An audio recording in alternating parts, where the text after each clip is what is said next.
My name is Emily Freitag. I'm the co-founder and CEO of Instruction Partners. And before this, I was the Assistant Commissioner for the state of Tennessee. Today actually marks 10 years of working at Instruction Partners. So this has been a decade ago that I was in a state driving both coherence and some incoherence. But we're really excited to dig in to what we have learned in the last few years as we've worked across a number of states with focus on this issue. And I'm thrilled to have Jess Box joining me as co-facilitator, and I'll hand it over to her to do an introduction. Thanks, Emily. I'm Jess. I am a senior director on our state team focused on consulting with state education agencies, primarily around strengthening coherence. So have been leading work with a number of states on the topics we'll talk about today, and I'm really excited to share some of that learning with you. I have experience working at both the state and district level across California, Tennessee, DC, and then in partnerships with many other states in support of the work that they're doing. So really excited to be here and looking forward to the conversation. And Jess and I will go back and forth throughout and both be available for questions. Um, Instruction Partners is focused on strengthening instructional leadership in schools, school systems, and states to ensure that teachers have the support they need to improve learning for students, with particular attention to students of color, students experiencing poverty, multilingual learners, and students with disabilities. And what we aim to do today is overview the district and school context that first sparked our focus and our sense of a need to focus on coherence. Share with you what we've done with states, both to take stock and to help states improve instructional coherence, and sort of what we've learned across that journey. We're going to spend some deeper time digging into the theories of action that we've seen repeated across state lines that tend to come up in the coherence work, and share with you some lessons learned on what we have found so far that states can do. And we look forward to learning from you as well as we go, because we know this is a issue of real focus and importance to many. By way of background, we at Instruction Partners, we primarily work with school systems and schools, and our work with states really sort of grew out of that work. And we were working with a school that had just adopted new English language arts curriculum, and that's why we were there. We were helping them implement their new ELA curriculum. And as we got into the work, we found that there was a lot going on in this school. They um, had a new curriculum, but they also were partnered with their regional service center to facilitate a process to identify a new screener and a new intervention program in line with their multi-tiered system of support. This school was targeted for, it was a TSI school with a target population for multilingual learners. So it was required to develop a professional development plan for language development strategies. It was an accreditation visit year. The superintendent was really passionate about a new advisory curriculum, Project Lead the Way, and it had just won a state grant for funds to serve as a community school.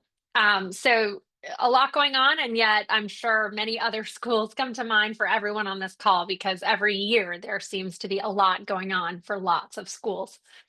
And on the next slide, we found in the literacy program that this created a lot of different products and focus areas for the school. So they were using both foundations and wit and wisdom. They were really trying to protect PLC planning time to focus on prepping for wit and wisdom.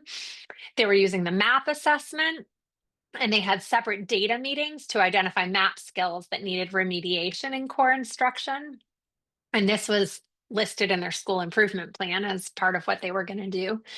And then they also had a Marzano rubric for teacher observation, and they were all the principals in the district were doing a shared focus on how to get back to basics in PLCs.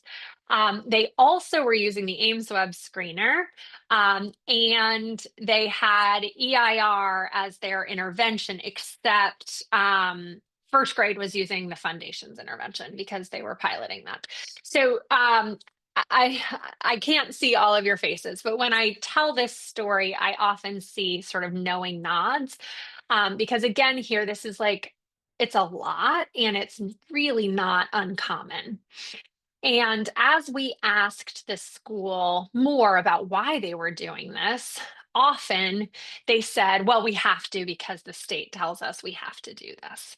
Now, whether that was perception or reality, it was what they felt. They felt like this was all tying back to expectations that they had heard they were required to do.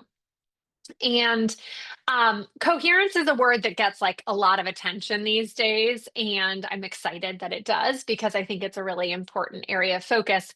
But just to be really clear about what we're going to focus on in this webinar, we can see from that litany of products and focus areas in the literacy program that the student experience was likely incoherent. We also can see that the district and school sort of strategy was incoherent. But what we're going to focus on today really stems back to the state instructional guidance and support. And we don't think that if you get sort of coherent state support, then automatically that leads to coherent district or student experiences.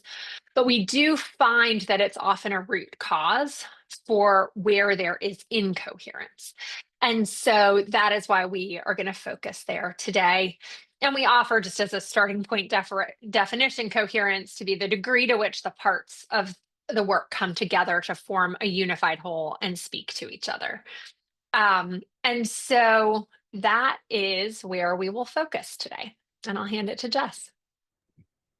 Wonderful. So I'm going to talk a little bit about how we have worked with states around assessing and strengthening instructional coherence through the next section here.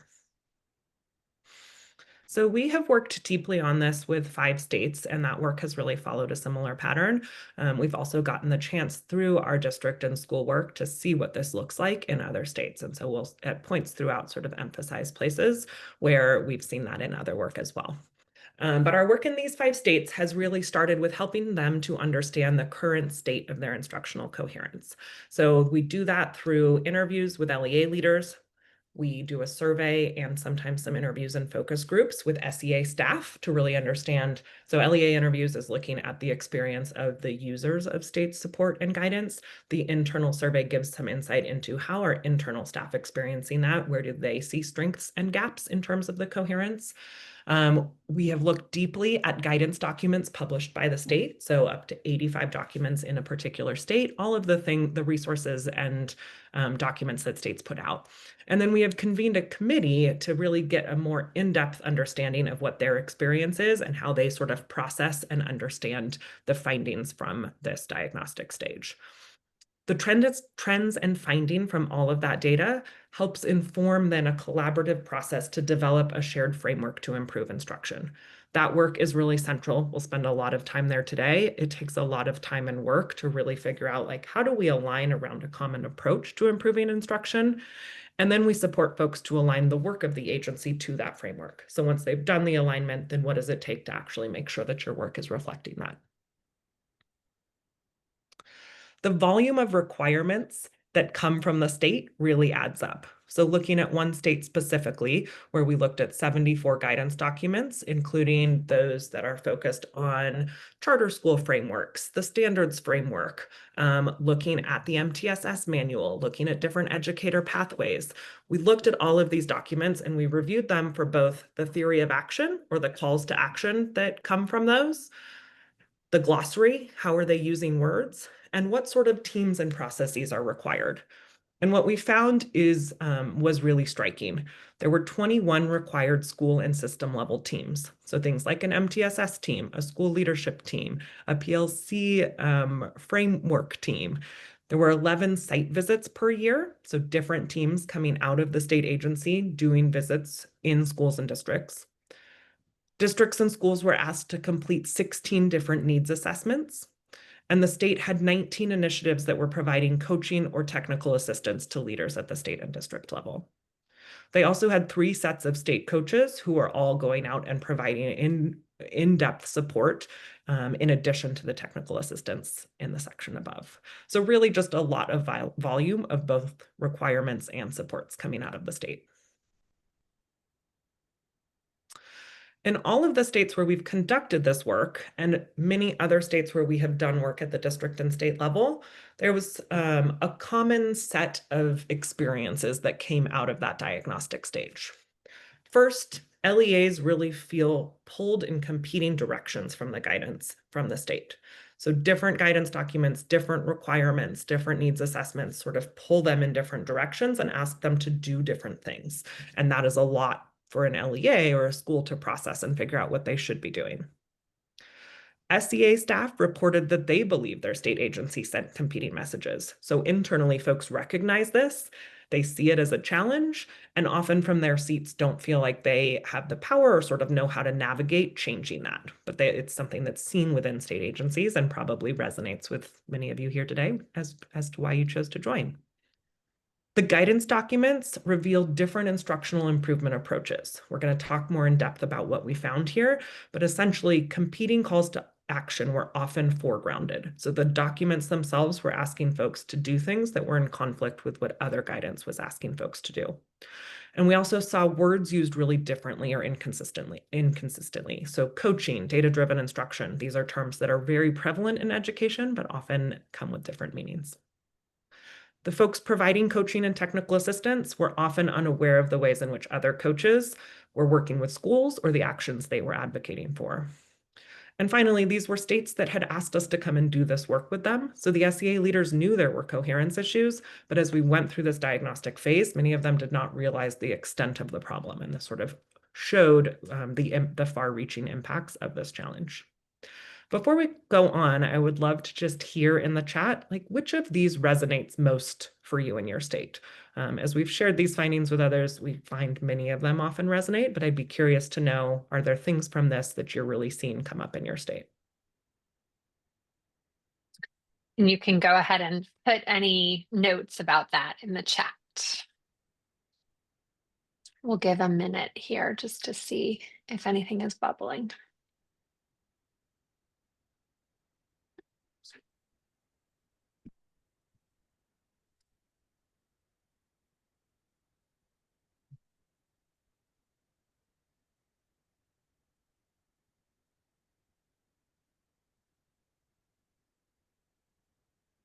Thanks, Michelle. We're seeing the coaches that don't know what the other coaches are doing resonate. Yeah, LEA is feeling pulled.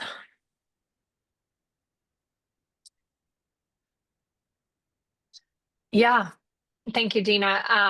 I think this note about SEA employees sort of knowing it's happening, but not really knowing how to solve it really hits home for me. When I was working at the SEA level, I look back now and I can see that there was incoherence within even just my office in ways. But it's like you don't even know what you don't know is going on in the rest of the agency sometimes. And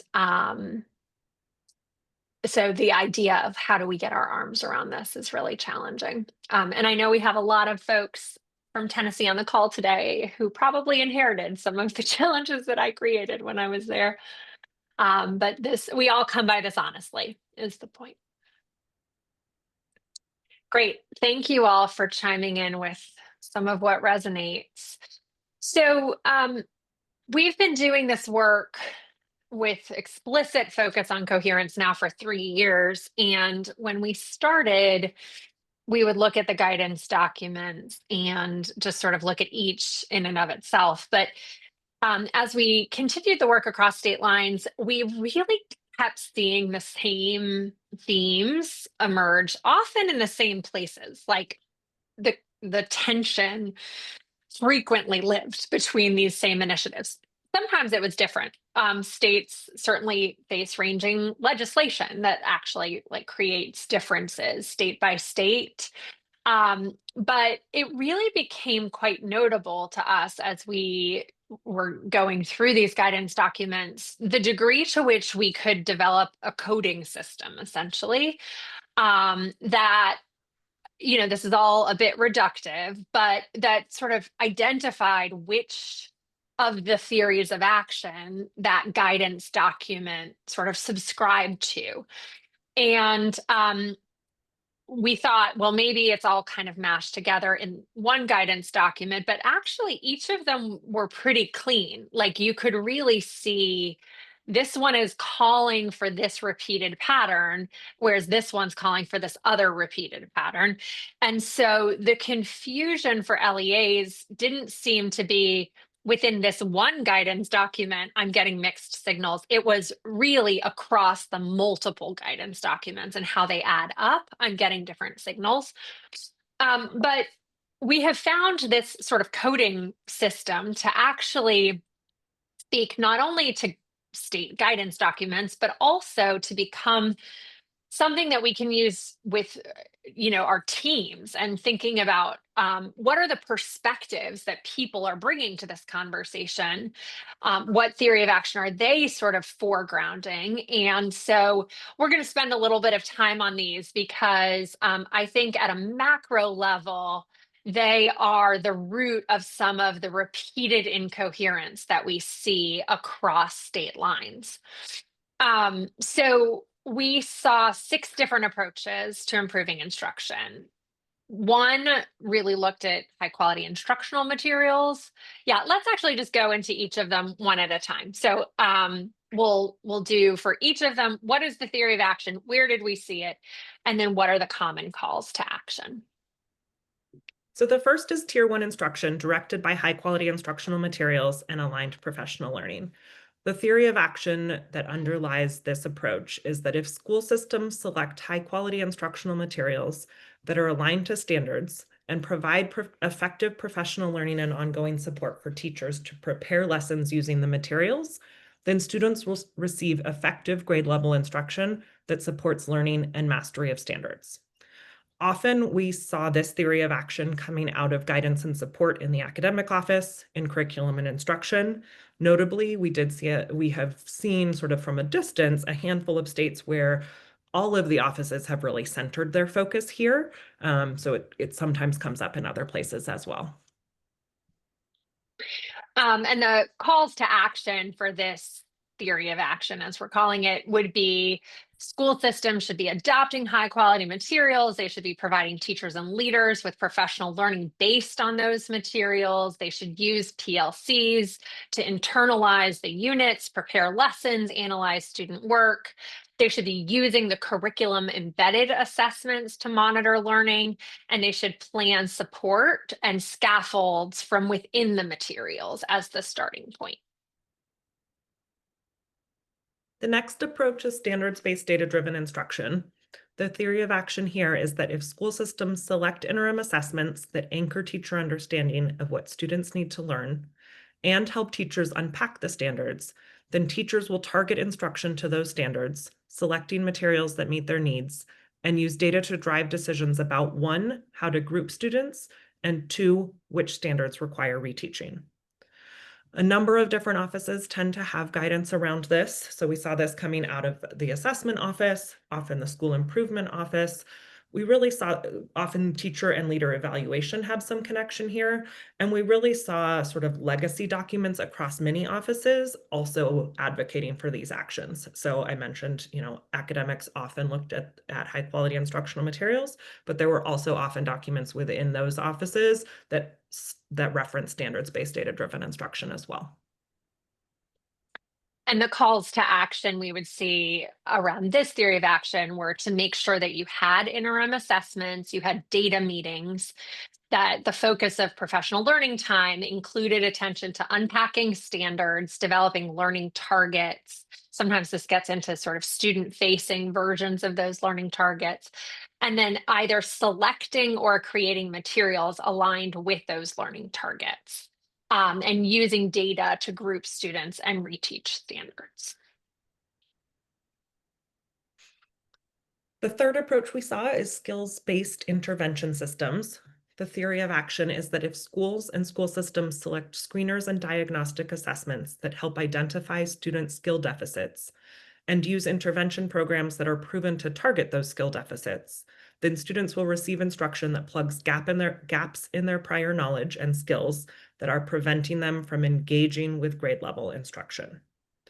We often see this approach in the MTSS office, sometimes in special education, in offices focused on student support services, and several others.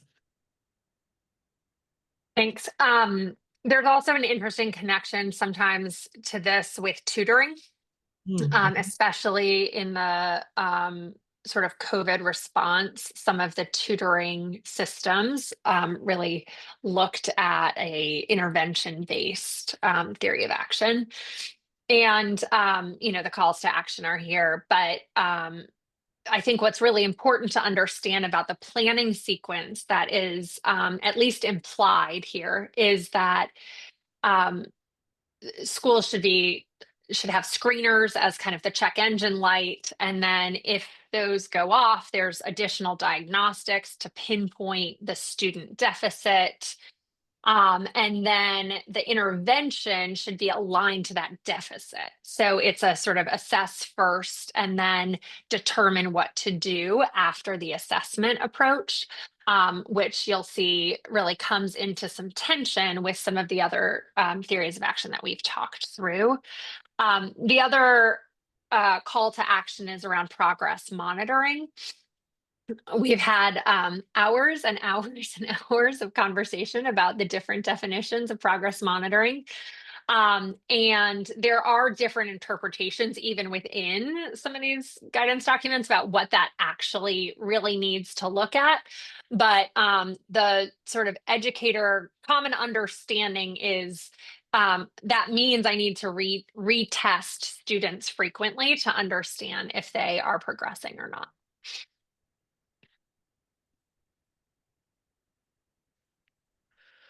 Another approach is focused on pedagogical strategies. The theory of action here is that if teachers receive professional development and feedback on instructional strategies, which might be pedagogical best practices like student grouping or questioning, or they might be practices known to make a difference to specific student groups, such as explicit instruction of academic vocabulary for multilingual learners, then teachers will incorporate those strategies into their practice and students will learn more. This is one that came out of we saw sort of in many different offices. So often in school improvement, sometimes in the English language development office, connections to teacher and leader evaluation, sometimes in academics as well. This was one that was sort of commonly used in many different places across the state agency. And the calls to action here are kind of obvious, but they largely come back to professional learning. So we need to be giving teachers PL on certain ways of doing something, or they live in observation and feedback. So we should be looking for specific strategies.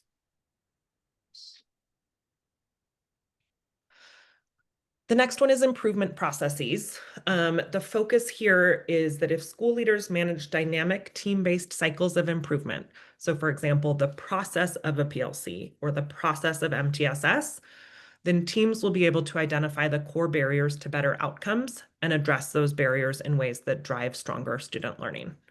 This one was very commonly seen in school improvement. It's sort of a driver behind federal school improvement policy. So we often see that in those documents. Also see that in MTSS, in academics, and in leadership evaluation. The focus here is really on the process itself and those sort of short cycles of improvement, rather than the content of what's happening in those cycles.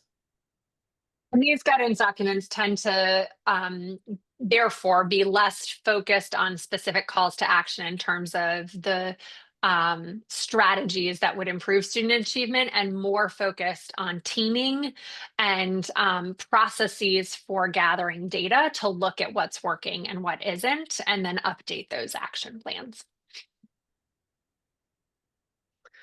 The last improvement approach is whole child supports, with the theory of action that if schools provide wraparound support, such as nutrition, health and mental health services, social emotional learning, and a welcoming school and classroom culture, then students will have their core needs met, including being fed and feeling safe, which allow them to engage in and be more successful with learning.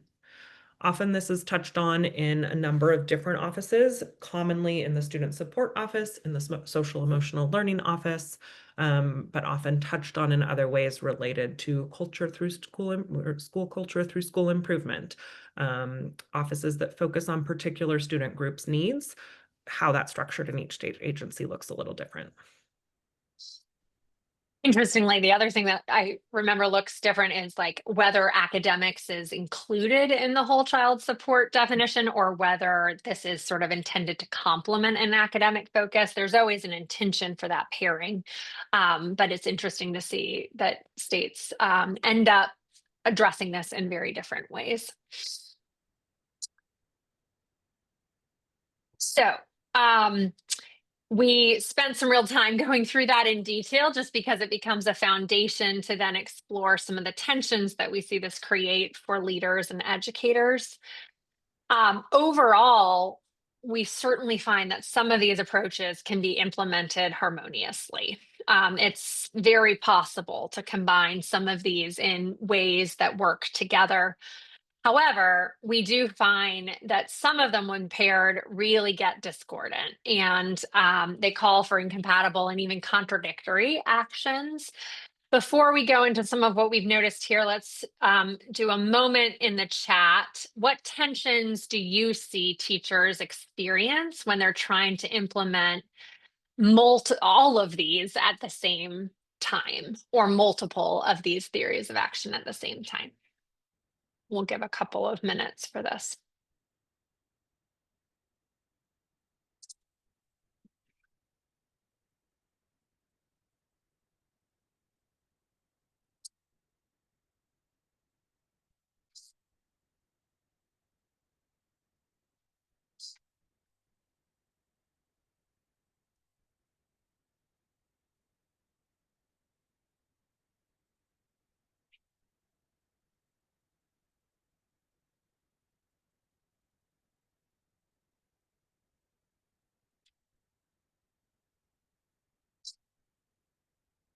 We could go one slide further. Oh, we're copying. I see. Thank you. All right. So PLCs, yep. Many of these speak to PLCs. So when they're asked to do so many things, it ends up being hard to do any of them.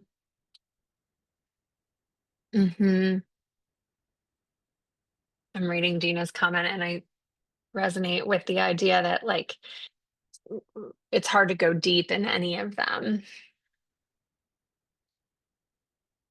Inconsistent math instruction, yeah. Mhm. Thank you all for putting some comments in there. I'm gonna go deep in planning and in PLCs. Ken, this sort of extends your comment here too. So we have found that there are the first three in particular, tier one, HQIM with PL, standards-based data-driven instruction, and skills-based intervention, really do call for different starting points and entry points to planning. So on the next slide, with tier one, there's a clear call to start with the curriculum, to prepare to teach those materials. So to understand the big ideas, the concepts within the materials, and to prepare for student engagement in the lesson within those. For standards-based data-driven instruction, there's often of start with the assessment or the pacing guide, and then unpack the standards into discrete knowledge, and then select or create materials aligned to that. And as I already discussed, the skills-based intervention often starts with the assessment and then targeting the student deficit, and then selecting the intervention based on that. And so to kind of apply this in the context of a fourth grade math example, we see in fourth grade math, that would lead you, if you're about to do a multi-digit multiplication unit in your HQIM theory of action, you're going to start by internalizing that upcoming unit. Look at the lessons. You're going to look at student work from the previous units to look at the key concepts that might be needed. And maybe you'll build in mini lessons into the materials that you already have. If you are subscribing to more of the standards-based data-driven instruction approach, you're going to be looking at that first interim assessment data to identify which standards did students perform the lowest on so far. Let's say that's like factors and multiples or ordering decimals. You're going to, through your data meeting, likely be led to design a reteach lesson for those standards. And you'd be kind of going out and looking for those materials and then grouping students with additional learning gaps for targeted support. And then breaking the standard into the upcoming unit into sort of the knowledge and skills that were needed for daily learning targets, and then mapping those targets on the pacing calendar. Finally, if you're still in the land of multi-digit multiplication in the skills-based intervention land, then you're going to be looking at the screener data. Maybe that's your MAP assessment to target students below a threshold. You might be doing an additional diagnostic to understand why is a student struggling with this. And then you do want to make sure students are attending their core math instruction, but in your additional intervention time, you're going to be providing additional time on that skill deficit around, it could end up being, a What Works clearinghouse program that is targeting that specific deficit, and then monitoring progress on that targeted skill. So the reason I wade into details on this is to be able to sort of zoom out and just see that educators are trying to do all of the things that they think can help students. And whether it's in a requirement or a guidance document, these ideas are in the ether. And that fourth grade teacher, what we tend to find is they are trying to do all of these things at the same time.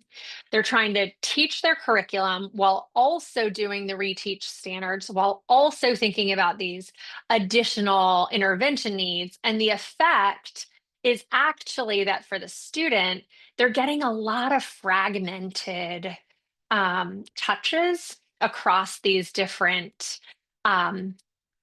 responses to action in a way that is actually not serving really any of them very well. So let me hand it to Jess to do this broader takeaways before we talk about how we have found states can address this. Thanks, Emily.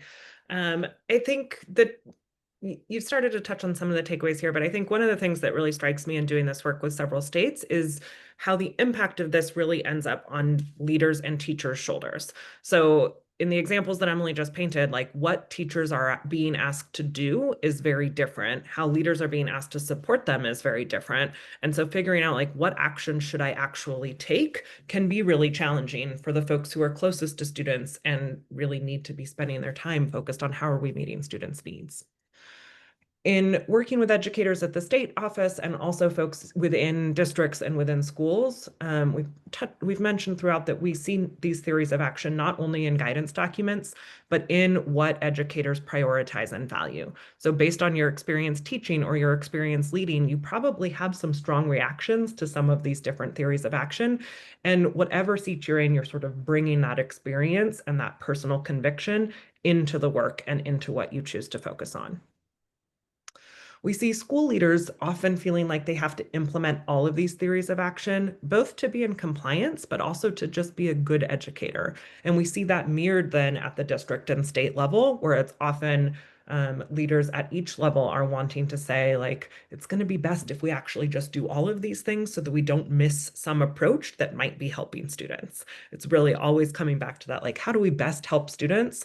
But trying to implement all of them at the same time is unlikely to yield effective implementation. So that might be because of the tensions in planning and PLC that Emily just walked through for 3 of them, but it might just also be that trying to spend capacity and energy implementing 6 different approaches means you're not doing any of them that well. And so there's this overall cost in time and money and educator confusion that leaves teachers and school leaders in particular feeling confused and overwhelmed and sort of frustrated in their work. But it also means schools and districts are spending money on sort of spread out across a broad range of priorities rather than really focused in on something that everyone thinks is going to make a difference. And people are spending a lot of time trying to navigate this.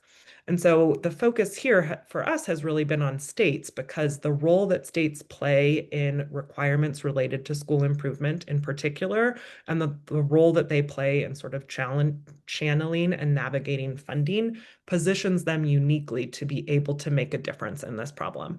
And so in addition to like, what have we found? We've also gotten the chance to work with states to think about how do they change this reality in the state context that they are in.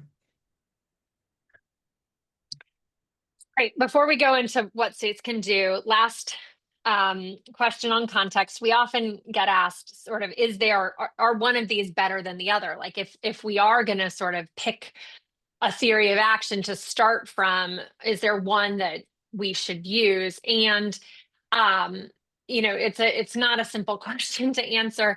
Some research informs each of these. There's research, there are entire bodies of research dedicated to each of these that all have a lot to contribute to our understanding of how to improve student outcomes. Across all of that research, we also see a pattern in terms of limits and the evidence of implementing those solutions at scale. So implementation is a factor in all of the research as well. And there are some studies that point to negative effect or null effect for certain theories of action. So we'll drop some of those into the chat here, but there are studies that have found that RTI at scale has either null or negative effect for the students that it is most intending to serve.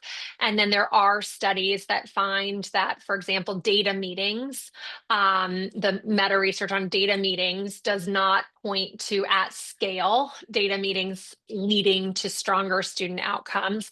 But of course, there are also studies that would show that each of those, when done well, can be very impactful. And so what that leads us to think is that, I need to make one other note, which is there are some theories of action that are also more incompatible with certain subjects. I'm going to be writing about reading standards in the next few months, but there's a Tim Shanahan blog that I think is very compelling on how the sort of data-driven instruction outlook can really run into trouble, and a whole lot of lessons on main idea when it is applied to reading standards, even if that may work more effectively in math. So there is research that should guide this question of like, which of these is our best bet to start from at scale. But I think that more important than the question of sort of which is right is the question, which theory of action or small combination would allow my state or system to support effective action at scale. And we've really found that states have different answers to that question for different reasons. And we'll get into that here in this next section. So, what can states do about this? And we have now helped several states try to really head on take on this challenge. We have learned a lot. Um, Mainly, we have learned just how honestly we come by this challenge, and in many ways, how challenging it is to impact. So, we are all in this together. We see that the drivers of the incoherence tend to be internal silos, the legacy of prior priorities, evolving research, sort of new big ideas, how those get factored in. And then state staff are bringing sort of their best intentions to their lane, but the way that adds up is often unmanaged. And so we have found that, bottom line, it is very changeable and it often takes power to change it. So either a person or a group with the power to say, this is where we're going to focus and to really drive what is a kind of countercultural prioritization. And we find that state leaders need to, at some level, decide that prioritization matters more than the new idea. And it's almost a values shift that has to take place across the work in order to actually translate to more coherent guidance. So let me hand it to Jess to get into some of the details. So first, I'm going to talk a little bit about sort of those three things Emily shared in terms of what we have seen in working alongside states, and then close this section with sort of some clear recommendations of what you might choose to do if you are a state team. But we have seen states really need to decide to pursue instructional coherence, and that takes a real strong champion or champions with a leadership seat, with the power to influence change and with the willingness to really spend time and focus here. That leader has to be willing to both set clear expectations for what coherence looks like, but also really get into the weeds of the implementation details. I'll talk a lot through this section about how it can often be easier to get to alignment at a really high level, but when you get into the details of what is this going to look like, there are more tensions that come up, and having a leader or set of leaders who are willing to wade into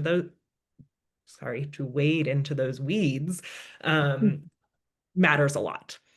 For folks or for teams that don't currently have a clear focus on pursuing instructional coherence, a diagnostic can help make the change. So sometimes we work with states where the leader is already invested in this, they're eager to get going, and in that case, you can sort of jump right in. But if you are sitting in this call and you're like, I would like to see change, I don't know how invested my system is, looking at a diagnostic, so understanding what is LEA's experience, what is the state staff's experience, what do the documents say, can really help shed light on how the problem is manifesting and can often help make the case for change. Once you decide that this matters, then we have seen states spend a lot of time, as I mentioned up front, aligning around a clear approach to improving instruction. So it can be really important to define concrete decision-making roles. The impacts of prioritization and the impacts of coherence will land on every office and every staff member at the state. And it will mean making shifts to work, thinking about work streams differently, sometimes discontinuing work. And so being clear on the decision-making roles, who is making the decision, what various people's input is, helps with investment when those changes come down the road. It can be helpful to start to really make the implicit explicit, to understand what different approaches to instructional improvement folks are currently pursuing. What does your support say? What do your guidance documents say? And understand where that might be creating tension or confusion at the school and district level. We have worked with a lot of teams through many sort of tough and deep conversations about these topics. And one of the things that we've noticed is some of the more fruitful discussions come down to money and measurement. So really getting into what do we want folks to be spending money on? What are our levers to help get there? And then what are we measuring?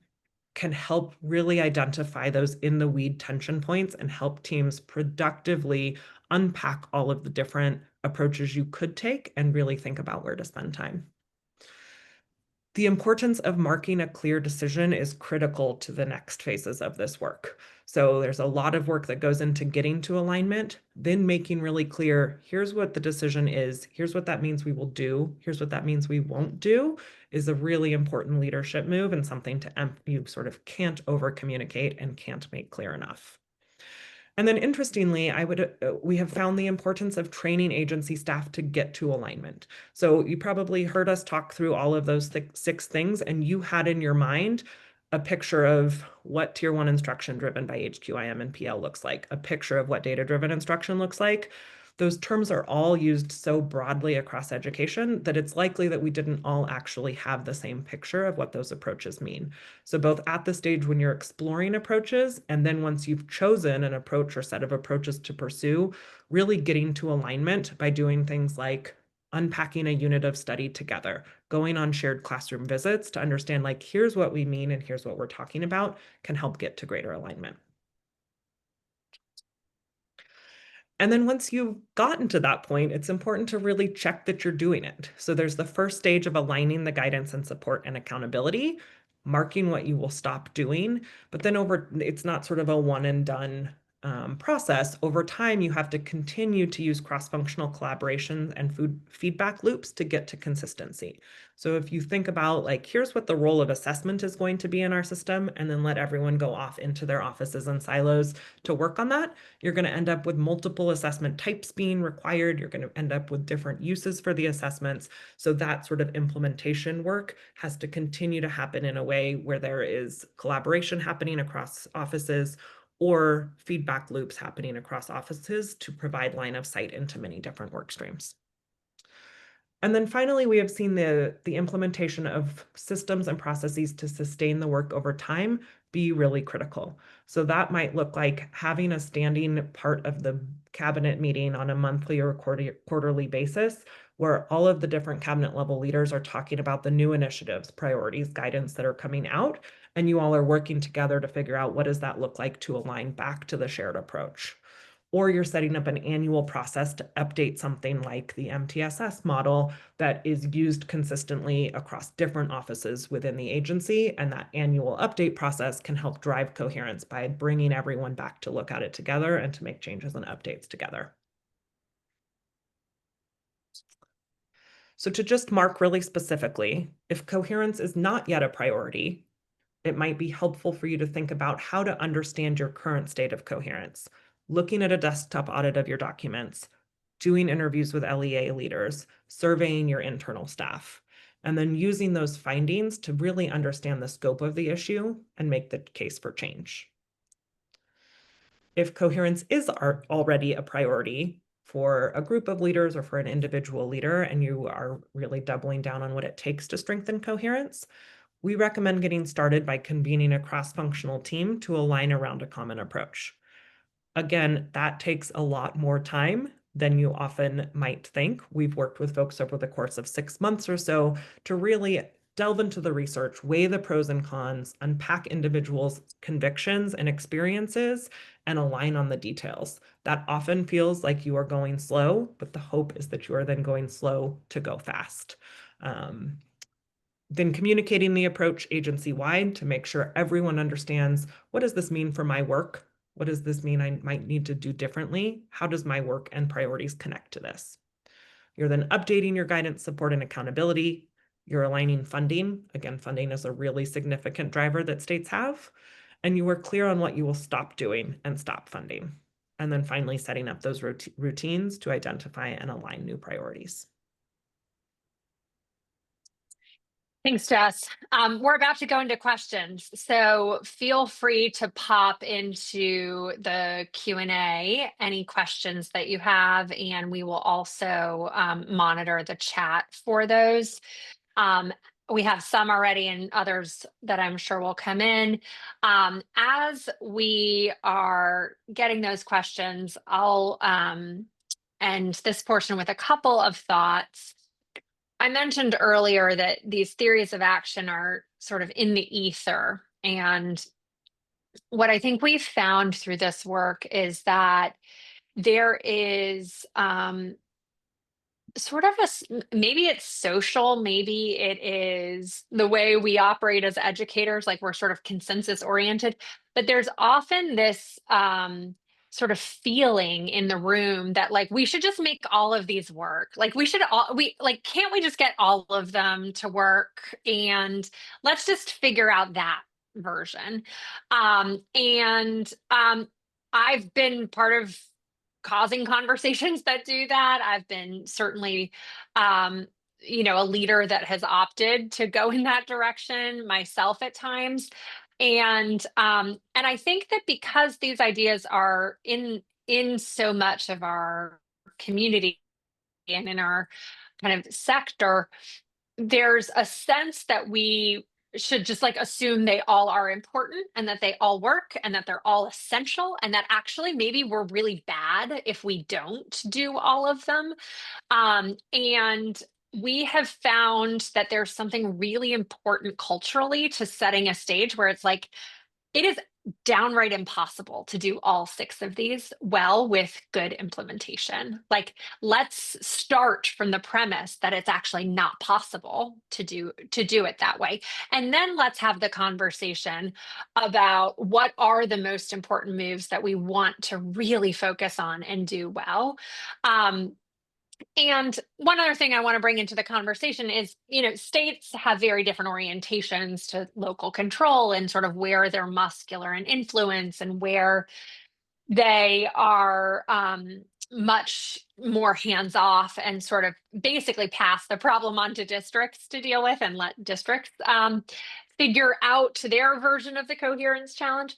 But in all states, what we have found is, at least in terms of school improvement, there's a really required role that states have to play in helping schools guide some action.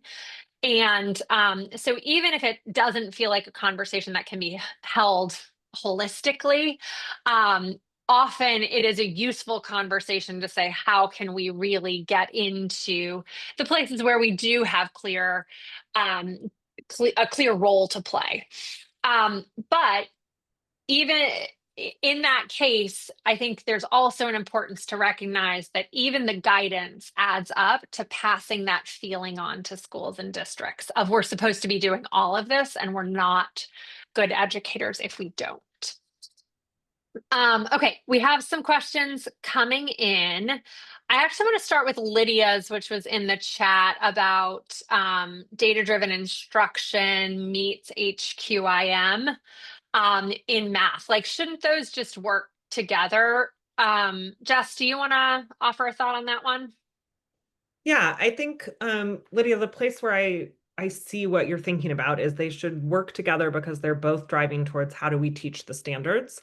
I think the place where we see conflict is in the teacher approach to planning and the leader approach to supporting teacher actions that I think those examples started to highlight. But if you are focused on implementing HQIM that is aligned to standards, your focus is really on how the design of the materials were developed to, over the course of time, make sure students are developing those skills and knowledge that are in the standards. And so your orientation is going to be to follow, sort of use the materials with integrity to understand their design and sort of work on implementing that in a high quality way. Versus in the standards-based data-driven instruction, the materials are a little bit more neutral. And so there you're going to emphasize, did you teach all of the standards? Did you sort of follow the pacing calendar? And teachers are focused on making sure that they're teaching that in an order, sort of regardless of materials used. And going back and sort of reteaching based on assessment data. And so you can certainly have ways to use assessment data, as we tried to highlight in that example, in the HQIM approach, but the driver in that approach is your implementation of these quality materials that were designed in an intentional way. Your sort of driver in the other is how you're using assessment data to continually sort of refine teaching of those standards. So while both are working towards standards, the actual actions that folks are taking can be contradictory. And if you're trying to do both at once, it's like, should I stick with what my materials say to do next? Or should I go back and reteach all of these standards that my kids didn't do well on in the first interim that like aren't coming up in my next unit in my materials? Thanks, Jess. And what I love about that example of the question and the answer is that it does reveal just how detailed and sort of in the weeds some of these places of conflicting guidance end up living, and how subtle, like really subtle different messages coming from different offices can create a tension that like doesn't necessarily need to be there, but often ends up being there because of subtle ways of talking about it differently. We have a couple of questions about whether the driver of incoherence tends to be the SEA versus the sort of state legislature, and how to think about the challenge of, the government officers changing every 4 or 8 years, and how to think about maintaining coherence from one administration to the next. I'll try to tackle those two quickly. I think that we have seen that it definitely, states are in tough spots because they have the feds often asking for certain things, although that dynamic is changing. They have the state legislature, they have their state board, and often all of those governance entities are asking of things in specific ways. What we have found in really almost all cases, all three of those, is that the state agency is in the best position to go back to them to say, this is how we want to do this requirement in a way that supports better coherence. And many state legislatures are very sympathetic to the kind of burden on districts, and so are often actually quite eager for solutions. Some even have additional laws that they put in place that say you have to worry about burden.